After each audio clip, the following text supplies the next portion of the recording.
What's up, guys? What's up, buddy? So, do us a favor and clear something up for us. How short notice is this fight for you? A couple weeks. I got it last Sunday is when I first got the call, and then on Monday it was made official. So, is this the shortest fight notice you've ever had, or? No, man. I've actually fought on 24 hours notice before. Okay. So, and that was 3 fights in one night. Right. And I won all 3. So I typically do well on short notice. So 2 weeks doesn't really phase you, no? No, it would have been cooler if it was 24 hours notice. You got less time to think. Is that something you found, that actually the shorter notice, the better it is for you, because you don't have time to just sort of think and over anxiety yourself? Yeah, for sure. As long as I'm prepared, as long as I've been training, I wouldn't have said yes to any of it had I not been training. But as long as I'm prepared, I feel like I can go in there and win any fight that I have. So yeah, if it's short notice, I'm ready.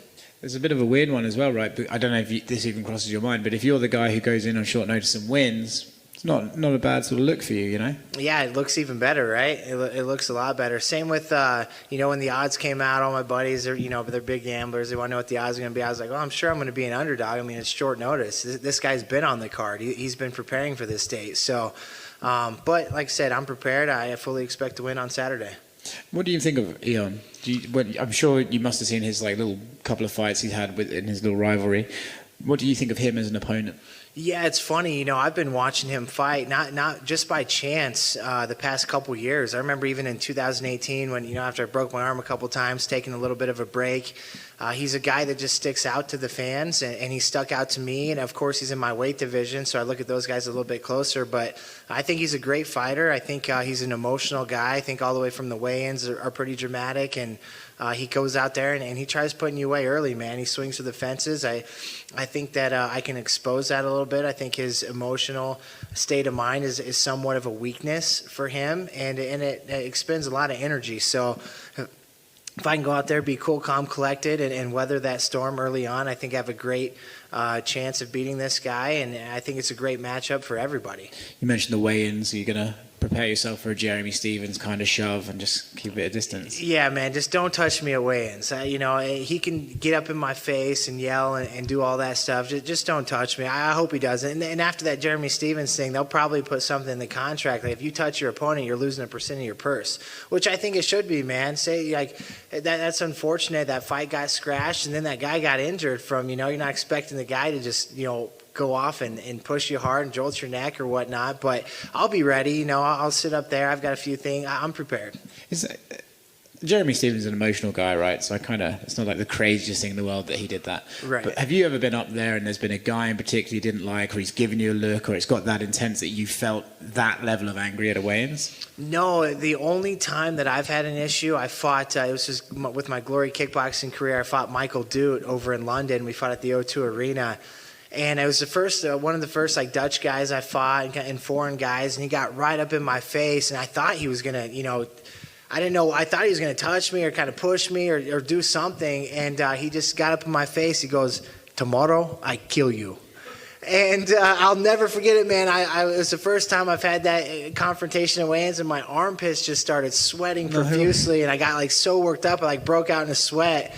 And he did TKO me the next day, so he wasn't lying. But yeah, it was that's the only time that I've been in that situation. So I'll be prepared for Friday's weigh-ins. I guess that's a bit of a trip, right? Because you're probably going up there let's just do this face-off, go, and then for someone to suddenly bring that, it's probably more just the shock of the different energy rather than anything else, right? Well, yeah, and I'm an easygoing guy, lighthearted. I go up there just kind of nonchalant. So when they get up there and make it a little more dramatic than what it is, it's a little bit of a shock. But like I said, now I'll be prepared for it. And if he does, it's cool, man. The fans like to see that. Just don't touch me. I just don't want him pushing me.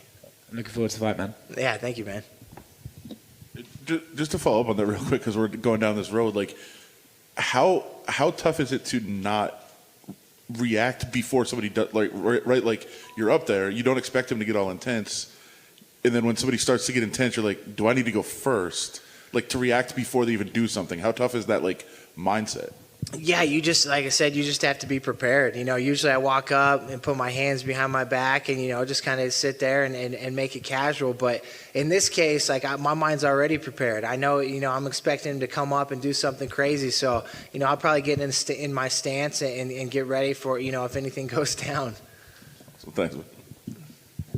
Have you ever thought about going out there and trying to just throw out random phrases towards your opponent just to see if it'll work for you as well? No, I usually keep it, casual, keep it kosher. I have a couple things in mind to say if he does try getting a little bit crazy and getting up in my face, but I'll save it for the weigh-ins, and I think it'll surprise him a little bit. I like how out of nowhere we've built up this weigh-in face-off. Yeah, Something's going to happen. Watch, nothing happens. Yeah, We'll I get know. out there and he'll just be cool, calm, and collected. I hope you choose a good accent, and I want you to pull out the most randomest phrase that you could possibly think. Do you think you could deliver one without without breaking character? Do you think you would just laugh if you tried to throw some movie line out at him? Well, I think that no, I think he'd stay aggressive. I think he'd stay in the zone. Like I said, I just have to be prepared, and we'll see what happens. When it's so short like this, is game planning even a thing at that point, or is it just staying focused on yourself, or do you try to cram? Are you the kind of person that does watch tape on opponents? Do you try to do a crash course and try to come up with a game plan? You know what? Honestly, I'm not the type of person that watches a lot of film. I do watch some, but then I've made that mistake in the past where I just watch film of my opponent nonstop, and then I start to put so much focus on them and what they're good at and what they're capable of. I lose focus of what I'm good at and what I'm capable of. So I'll watch film a couple times early on just to be prepared and know what we're going against. And then from there, man, I focus on what I do well, and I focus on myself. And in this case, yeah, with my coach, we just got to be me. We didn't really put a big game plan together. Like I said, it's short notice. You go out there and just be you. We know what he does. He comes out swinging for the fences, and he's heavy-handed. So, but that's right down my alley. I'm a striker. And I've got a lot of striking experience, and he's not anything that I haven't seen before. I've faced some of the best guys, the best strikers in the world in Glory Kickboxing. If you go check my resume, and that's what I say, man, the Hanyak's forged in fire. I've been through it to get to it, and here I am. I think every one of those experiences in the past has led me to where I am right now, and is going to, carry me into Saturday night. And I think that says something to the activity level. We've already spoken to a lot of fighters that, this is almost their first fight they've had in a year's time. You're staying pretty active. What would you attribute to being able to stay active? Is it just being near the phone, ready to take that call? Is it going out there and giving that 100% every time? What would you attribute to the activity level? Well, I would attribute that just to my, I took a lot of time off in 2018, and there was like 6 to 8 months, and the longer I took off, I was kind of content. There was part of me that thought I was never going to fight again, and part of me was content with that, but then part of me would watch these guys, and I knew I was on that level. I knew I could compete, and I got that fire reignited. I came back, had some fights in 2019 and won them, and then I had the Contender Series fight. And once I had that Contender Series fight and I made it back to the UFC, that's when I told myself, man, the work's just starting all over again. So I've been dedicated. I've been committed in the gym. I've been grinding and staying active. And I think the good things come to those that work for it and get after it. So that's what I've been doing, and that's why I'm able to answer these calls on short notice. And I put myself in a great position, man. I got a new contract with UFC. I feel appreciated, and I'm excited to go out there and get the job done on Saturday. Do you have a favorite movie villain character that you know? I love Deadpool.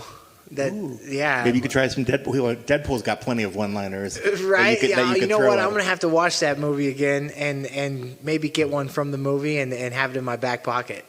That would be wonderful. Thank you so much. Yeah, thank you. I've got just one fun one for you. I see you have a Traeger. I'm just curious what your favorite thing to smoke is. Oh, man, probably the elk I put down. I got a Traeger. Actually, my wife and I just gave my old Traeger to our father-in-law. And so we're actually in an apartment complex right now that doesn't allow Traegers. We sold our townhome, moved into there. And so we gave our Traeger to my father-in-law. I can't wait to get my Traeger, to get a new one and get on it. But my buddy who lives right down the road, we go there and I put down a big bull in November, and we before every fight, I'll go there and we smoke some anything from the bull that we put down, and we come into fight week. So Probably the elk. I did have to ask. I saw the dog tags. Are those decorative, or you didn't serve? Did you serve? I did not serve. You know, it's something that my coach put together. It's a quote from the man in the arena, saying it's not the critic who counts, it's the actual man in the arena. And then it's got my name, and it says Factory X and FDR for Fine Daily Results. So I don't wear these all the time. I have a big man in the arena poster that has it all quoted out, and I hang it on that. And then come fight week, it's something that coach made up for all the fighters. And when we have fight week, we'll wear them out to the cage. We take them off and put them on coach before we go in. So kind of a cool little tradition we started at Factory X, and just got to keep it rolling. Awesome. Thanks for sharing. Sweet. Thanks, guys.